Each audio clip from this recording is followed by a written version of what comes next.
বেশি সরল মানুষের পাঁচটা বৈশিষ্ট্য থাকে। আমরা অনেক সময় দেখি সমাজের ভিতরে অনেক সহজ সরল মানুষ রয়েছে, নরম মানুষ রয়েছে, তাদেরকে আমরা বেশি মূল্যায়ন করতে চাই না। কিন্তু এই সহজ সরল মানুষের ভিতরে কিছু কোয়ালিটি রয়েছে, কিছু গুণ রয়েছে। আজকে এই সরল মানুষের পাঁচটা গুণ নিয়ে আপনার সামনে আলোচনা করবেন ইনশাআল্লাহ। এক নম্বরে, যারা বেশি সরল তাদের রাগ একটু বেশি থাকে। দেখবেন যে সহজ সরল কিছুই বলে না, নরম সরম, কিন্তু যখন রেগে যায় তখন দেখবেন যে ওর মতো রাগী মানুষ হয়তো ওর আশপাশে আর কেউ থাকে না। একটু সরল মানুষ যারা, তাদের রাগ একটু বেশি থাকে। দুই নম্বরে, অল্পতেই তাদের মাথা গরম হয়ে যায়। কিছু না হইতেই দেখবেন যে হঠাৎ করে পার রক্ত মাথা উঠে গেছে এরকম মনে হবে। অল্পতেই তারা বেশি বেশি রেগে যায়। তিন নম্বরে, রাগের মাথায় তারা উল্টাপাল্টা কথা বলে ফেলে, কিন্তু তাদের মনগুলো অনেক নরম থাকে।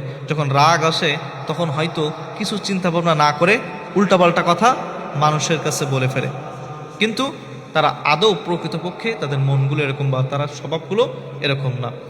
চার নম্বরে, তারা মুখের উপরে মানুষের উচিত কথাগুলো বলে ফেলে, মুখের উপরে জবাব দিয়ে ফেলে। অনেক মানুষ রয়েছে দেখবেন যে কি মনে করবে এটা ভেবে তারা মানুষকে কিছু বলে না বা অনেকে সম্মান দিয়ে চলে যায়। কিন্তু এই মানুষগুলো, বেশি সহজ সরল মানুষগুলো মুখের উপরেই মানুষকে জবাব দিয়ে দেয়। সে কি মনে করবে তার যায় আসে না, একদম স্ট্রেট ফরওয়ার্ড কথা বলে ফেলে, মুখের উপরেই মানুষকে জবাব দিয়ে দেয়।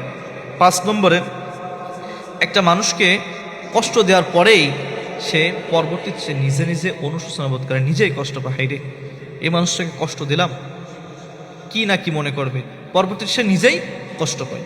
বেশি সরল মানুষের কয়টা বৈশিষ্ট্য বললাম? পাঁচটা বলেছি। এক নম্বর কি, তার রাগ একটু বেশি থাকে। দুই নম্বর, অল্পতেই মাথা গরম হয়ে যায়। তিন নম্বরে, রাগের মাথায় সে উল্টাপাল্টা বলে ফেলে।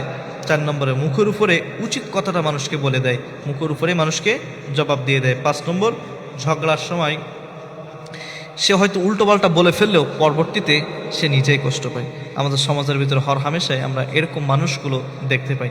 অনেকে হয়তো এদের অবহেলা করলেও এদের যে ভিতরে একটা সুন্দর মন রয়েছে, যে গুণ রয়েছে, এই মানুষগুলো হয়তো অনেকেই জানে না।